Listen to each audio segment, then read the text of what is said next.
Inaaminika wanasiasa hawa 15 Rais Magufuli aliwapenda na kuwaamini sana. Siri ya wewe kuaminika sana na Rais Magufuli mpaka watu wengine kufikia hatua ya kukutania naibu rais ni nini? Ninawiwa wingi wa shukurani nyingi sana kwa Mheshimiwa Dr. John Pombe Joseph Magufuli kwa imani yake kubwa kwangu. Nafasi ya kwanza inashikwa na Profesa Palamagamba John Aidan Mwaluko Kabudi. Hakuna shaka kabisa juu ya Dr. John Magufuli kumuhusudu profesa huyu wa sheria kutoka kitivo cha sheria UDSM. Januari 2017, Rais Magufuli alimteua Profesa Kabudi kuwa mbunge wa kuteuliwa na rais, na kisha ilipofika mwezi Machi mwaka 2017 akamteua kuwa waziri wa katiba na sheria, huku akimpa jukumu la kuisuka upya ofisi ya mwanasheria mkuu wa serikali, kutunga sheria mpya za madini na sheria za kulinda rasilimali za taifa. Profesa Kabudi ndiye aliongoza timu ya majadiliano ya Tanzania katika mgogoro dhidi ya makampuni ya madini za Acacia na Barrick, majadiliano ambayo yalihitimishwa kwa kampuni ya Barrick iliyokuwa na hisa nyingi zaidi kukubali kuingia ubia wa umiliki migodi na serikali ya Tanzania, huku sheria mbalimbali za madini zilizotungwa zikifanya mapato ya sekta ya madini kuongezeka maradufu. Profesa Kabudi alikaa kwa muda wa mwaka mmoja na miezi 11 katika Wizara ya Katiba na Sheria, kisha akahamishiwa katika Wizara ya Mambo ya Nje ili kukabiliana na kile kilichoitwa hujuma na husda za mataifa ya nje dhidi ya Tanzania. Hata JPM alipochaguliwa katika awamu ya pili kuwa rais mwaka 2020, alianza kwa kuteua mawaziri wawili tu katika baraza lake la mawaziri, huku mawaziri wengine akisema bado anachambua sifa zao. Katika mawaziri hao wawili wa mwanzo, Profesa Kabudi hakukosekana. Ukishakuwa kiongozi na ukifanya mazuri katika nchi, lazima utukane. Nilikuwa na watch yale unayapata bungeni, umetupa hasara nini. Unajua wanafikiri wengine kwamba ninakutayarisha kama rais hivi.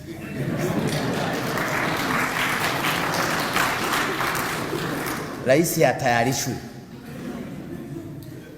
analetwa na Mungu. Namba 2 inashikwa na Paul Christian Makonda. Ni mwanasiasa mwingine ambaye Rais Magufuli alimpenda na kumwamini sana. Wakati JPM anaingia madarakani, alimkuta Paul Makonda ni mkuu wa wilaya ya Kinondoni. Miezi kadhaa mbele akampandisha na kuwa mkuu wa mkoa wa Dar es Salaam, taarifa ambazo zilipokewa kwa mshtuko mkubwa, hasa kutokana na ukubwa wa nafasi hiyo kwa kijana ambaye ana uzoefu wa kuwa mkuu wa wilaya tu, tena kwenye kipindi cha miezi kadhaa isiyofikisha hata mwaka mmoja. Nitoa maelekezo bodaboda pamoja na bajaji kuingia katikati ya mji na kufanya biashara zao.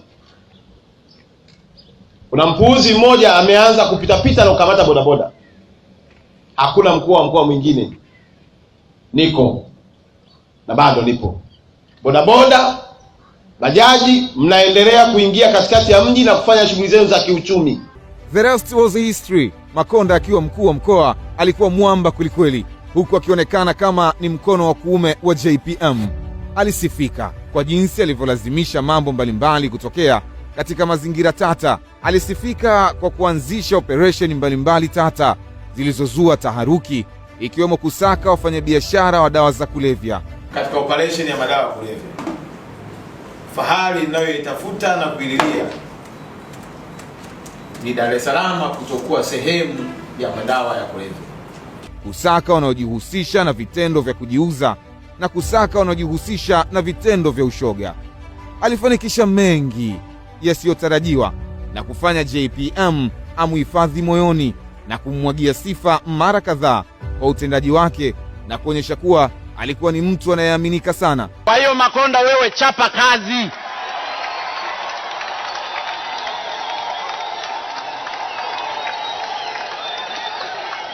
Nasema chapa kazi. Kuna wakati alikuwa akilindwa na walinzi ambao walisadikika kuwa ni walinzi maalum walioidhinishwa na rais. Wakuu wengine wa mikoa wote hawakuwa na ulinzi wa namna hiyo isipokuwa Paul Makonda, huku yeye mwenyewe akijipiga kifua kwa kusema ukiondoa rais wa Tanzania, yeye ndiye kiongozi wa serikali anayejiamini zaidi. Nafasi ya tatu inashikwa na Kassim Majaliwa Kassim. Huyu ni mwanasiasa mwingine ambaye Rais Magufuli alimuhusudu sana katika mazingira ya kushangaza. Baada tu ya kuchaguliwa kuwa rais wa Tanzania, JPM akamteua Kassim Majaliwa kuwa waziri mkuu wake.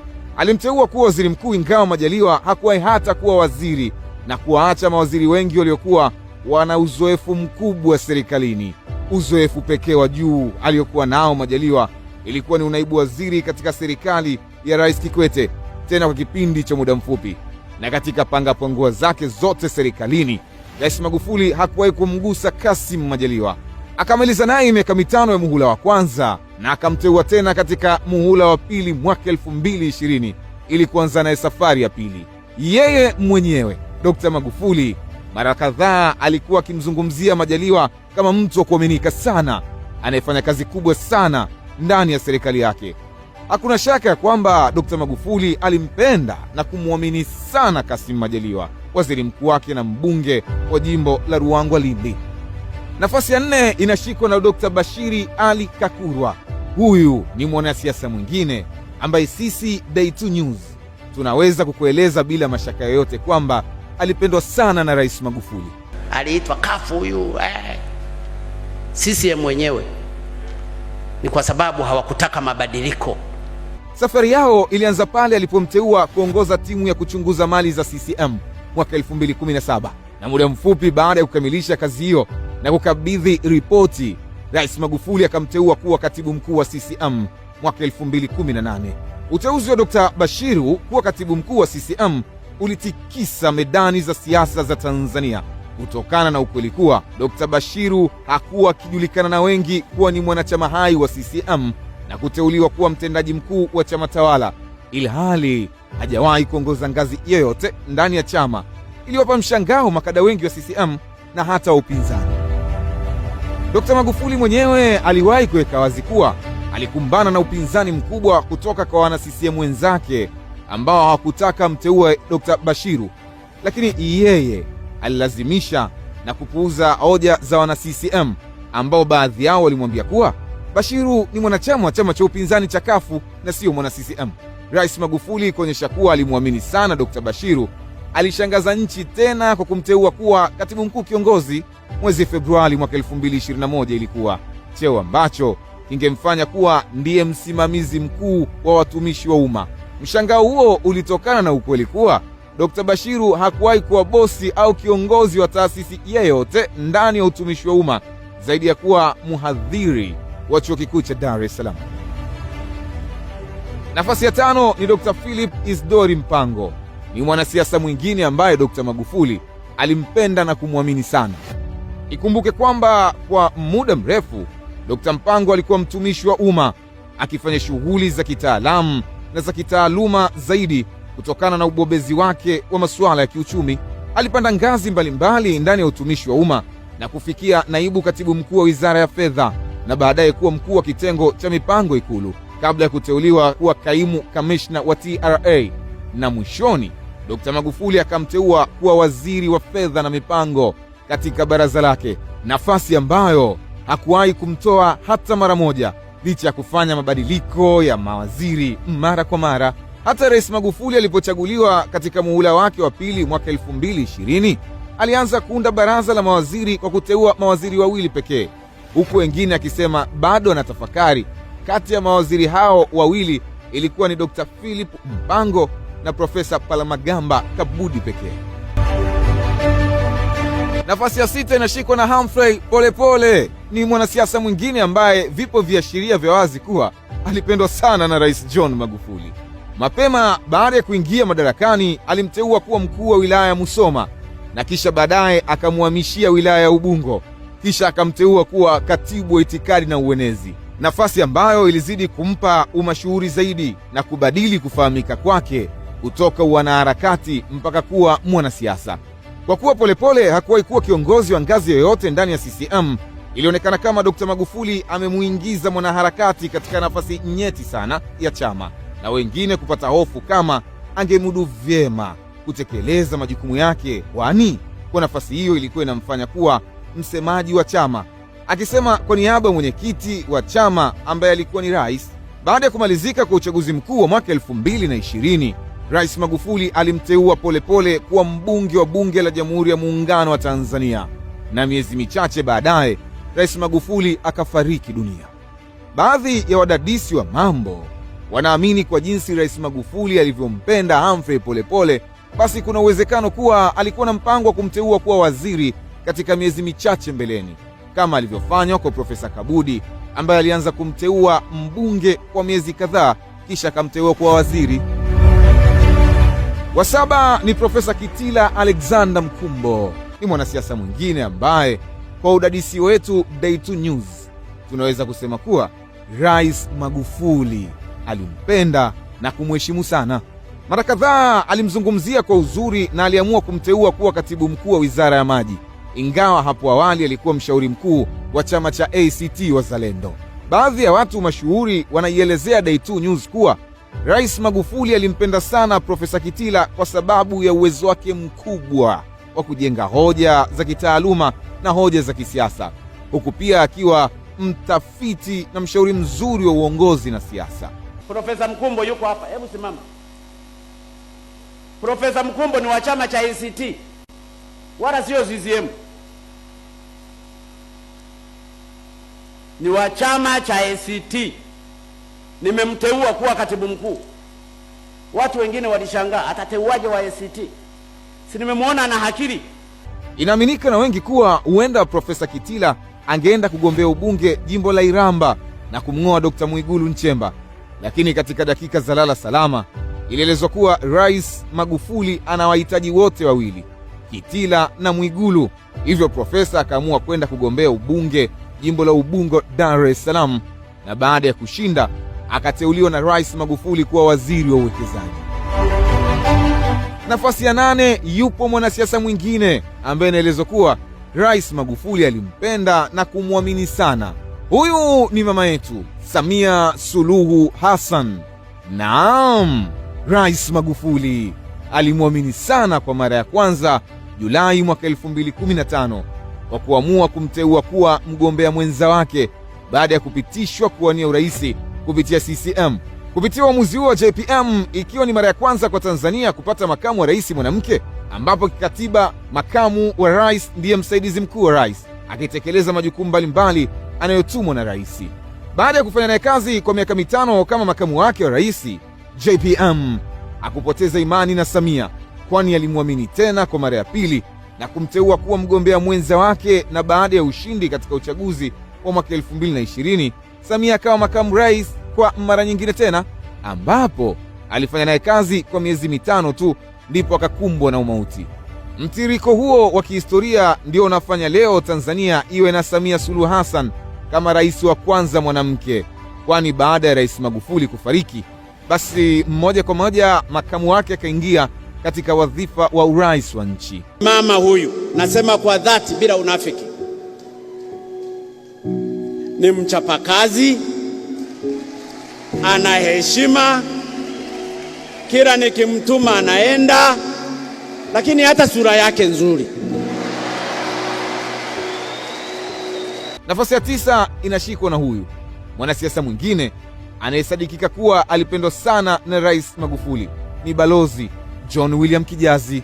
Historia ya urafiki wao inaonyesha kuwa kuanzia mwaka 1995 wawili hawa walikutana katika Wizara ya Ujenzi. Wakati huo Dr. Magufuli akiwa naibu waziri wa ujenzi na mhandisi John Kijazi akiwa mhandisi wa mkoa wa Dodoma. Ndipo JPM akavutiwa na utendaji wake na kuanza kumpigania ili apandishwe vyeo vya juu zaidi. Dr. Magufuli amewahi kusimulia na kuweka wazi kwamba alienda yeye mwenyewe Ikulu ili kumwona Rais Mkapa kwa lengo la kumwombea kazi ya ukatibu mkuu William Kijazi, na ombi hilo lilikubaliwa. Na Dr. Magufuli alipoingia madarakani kama rais mwaka 2016 akamrejesha Tanzania Kijazi, ambaye kwa wakati huo alikuwa akihudumu kama balozi wa Tanzania nchini India, akiwakilisha pia nchi za Singapore, Sri Lanka, Bangladesh na Nepal, na kumteua kuwa katibu mkuu kiongozi. Kwa wadhifa huo, Balozi Kijazi alikuwa ndiye bosi wa watumishi wote wa umma, na kwa jinsi Rais Magufuli alivyompenda, hata Kijazi alipofikisha umri wa kustaafu hakutakiwa kuachia wadhifa huo, bado aliendelea kumwongezea muda kwa miaka 4 zaidi mbele, mpaka pale alipofariki mwezi Februari mwaka 2021. Nafasi ya 10 ni mwanasiasa mwingine ambaye inaelezwa kuwa JPM alikuwa na muhusudu na kumwamini sana, ni Dr. Hussein Ali Mwinyi. Huyu alikuwa waziri aliyefanya naye kazi katika baraza la mawaziri chini ya Rais Mkapa na baadaye baraza la mawaziri chini ya Rais Kikwete. JPM alipoingia kuwa rais aliamua kumteua Dr. Mwinyi aendelee kuwa waziri wa ulinzi, na katika miaka yote 5 ya awamu yake ya kwanza hakuwahi kumbadili wizara kabisa. Mwinyi ni tofauti.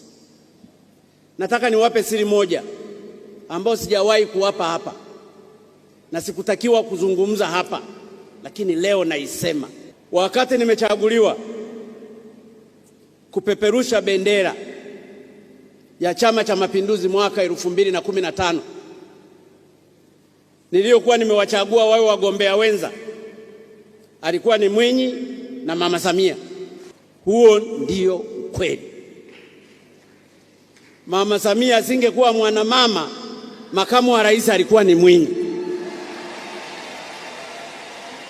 Inaelezwa kuwa Rais Magufuli aliwahi kutaka Dr. Mwinyi ndiye awe mgombea mwenza wake katika uchaguzi mkuu wa mwaka 2015, lakini katika mashauriano na vigogo wengine wa chama walihitimisha kuwa Samia Suluhu Hassan ndiye asimamishwe kama mgombea mwenza, kwa sababu alionyesha uwezo mkubwa kama waziri na baadaye kama makamu mwenyekiti wa bunge maalum la katiba, na kwamba uteuzi wa Samia ungekuwa kete nzuri ya kuvuna kura za wanawake.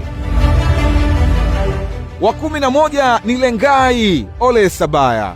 Sabaya ni miongoni mwa wanasiasa wengine wanaoingia katika orodha ya watu ambao Rais Magufuli aliwapenda na kuwaamini sana. Wakati Dr. John Magufuli anaingia madarakani, Sabaya alikuwa ni mwenyekiti wa umoja wa vijana wa CCM mkoa wa Arusha, UVCCM.